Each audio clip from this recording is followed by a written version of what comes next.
So the ATEM Mini lineup from Blackmagic is amazing. The amount of features you get for your money here is just second to none. These are our best selling streaming products by a long way for a very good reason. But they are, and they always will be of course, a portable mini panel designed to be small for people who move about a lot. So what about if you want the next step up from the ATEM Mini products? If you're happy to let go of that tiny form factor design in order to get a bit of extra functionality and performance? Well, that is what Blackmagic have made the new ATEM Television Studio HD8 for. So now we have our hands on one, we thought we'd go over the main improvements that customers who are upgrading to this from the ATEM Mini lineup will see. So the biggest difference you're going to notice straight away is obviously the larger panel with the bigger style, much more tactile buttons. These are much easier to press and much more uniform, which might seem like a tiny thing, but it does make a huge difference on a device which you're often operating by muscle memory. The ATEM Mini buttons are good enough, but can be a bit prone to double pressing if you aren't careful, which on something like the cut button is a real problem when you're live. And all the other buttons on the ATEM Mini, like the downstream keyer buttons for example, are quite small, especially here on the extreme where they're tiny, so they can be quite fiddly to use. You also get a separate program and preview row on the HD8, which is really important to have because it lets you swap instantly between two different ways of working. You can carefully choose what's going to go live with the preview row before actually making it live with the cut buttons, or if you just need to react instantly, you can use the program row to make something live instantly. Plus, of course, there's a proper T-bar as well. Then, of course, there's the extra sections on the panel. There's an audio section, which can also be for camera control, and there's a settings section up at the top. This essentially lets you control everything you would have to have done via a laptop on the ATEM Minis. In reality, you're probably still going to want to have a laptop connected, but this will free that laptop up for all kinds of other things you may want to use it for, as well as just running their software control program full screen. On the back, there are some huge changes in inputs and outputs. I won't go through them all here, but the key ones which will make a difference to ATEM Mini users specifically are the 8 program SDI outputs. So all inputs get a corresponding program out, which is nice, especially if you use Blackmagic's studio cameras.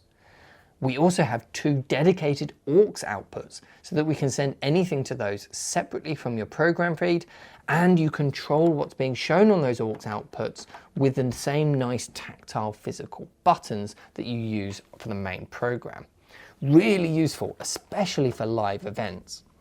There's also a whole host of Ethernet connections for networking and 2 multi-viewer outputs, one SDI and one HDMI. Which is very welcome, as on the ATEM Mini SDI versions, their multi-viewer is SDI only, which can be frustrating as most people want to use a simple HDMI PC monitor for the multi-viewer rather than a full-blown production monitor. All in all, there are a lot more connections here than there are on an ATEM Mini, which will simply mean you're able to do a lot more things and be a lot more flexible with your productions than you can be with an ATEM Mini.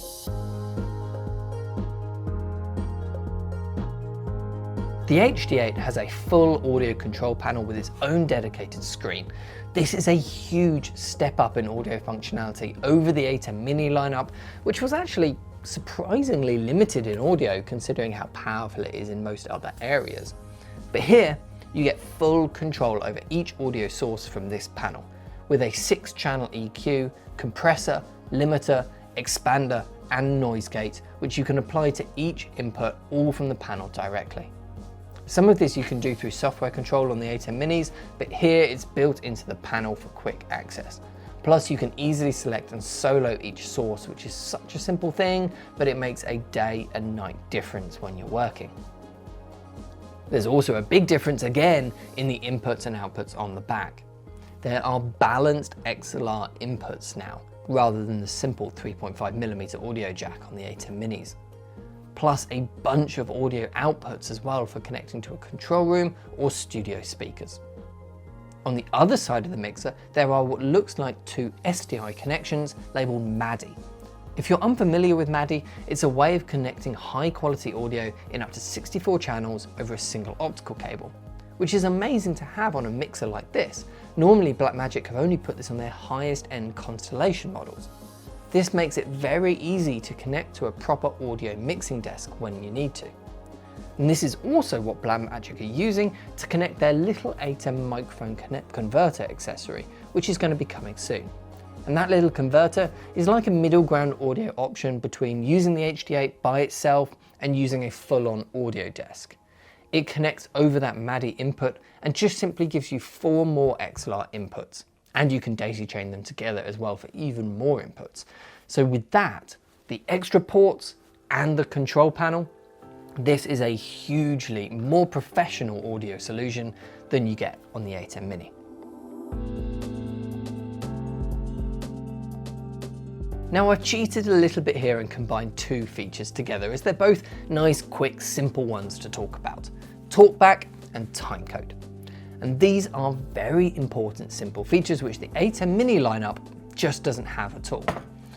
For Timecode, we now get both reference in and out and timecode in and out, both over BNC ports. Because of this, the HD8 will fit into some professional workflows which the ATEM Minis just can't. Over long projects, it is hugely important to use timecode in order to keep all your sources in sync so that you don't get any drift as time goes on. Then there's Talkback. This is also a really important part of scaling up from a small ATEM Mini production to something a little bit larger with multiple people involved. There's all kinds of ways you can do Talkback, but Blackmagic's way is to run it through their cameras and mixers via SDI. To do this, you need a 5-pin XLR headset like this Sennheiser HMD 300 we have here. Again, something the ATEM Mini lineup just can't do. This is another small and easy to overlook feature that is actually a really big one. The HD8 has 2 power inputs on the back, a standard IEC for mains AC power and a 4-pin 12-volt DC port as well, which is going to let you run it from batteries. Now, on the ATEM Minis, you get a locking DC port which will need 12 volts of power. That's great. You can plug that into mains or you can run it off batteries as well, but you can only do one or the other because there's one port. With the HD8, you can plug it into mains, but then also have a battery connected as essentially a mini UPS system. So you get redundancy. If anything happens to that mains power connection because of something you didn't foresee, you have a backup.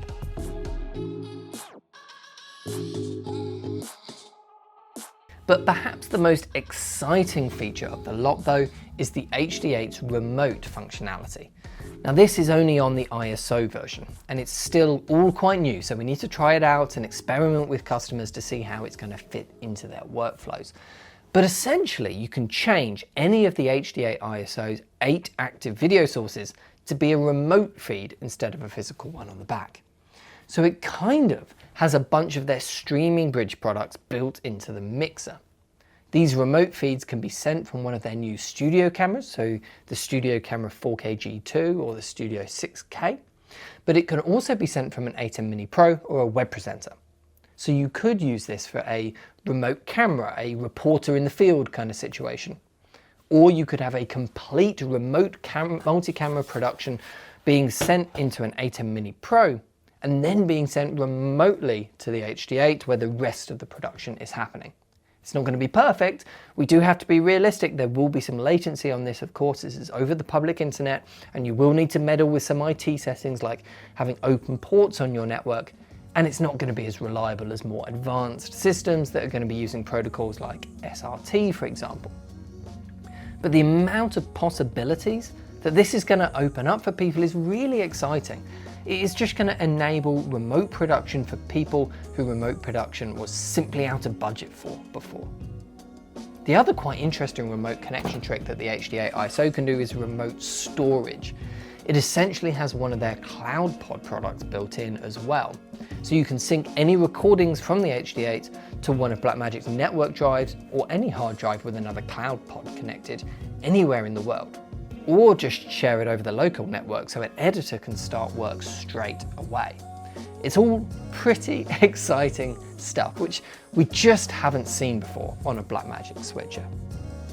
So that is our list of the big improvements that ATEM Mini customers are going to see when upgrading to the HD8.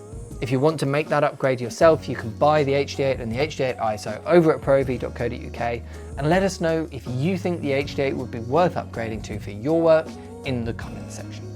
Thanks for watching. I'll see you in the next one.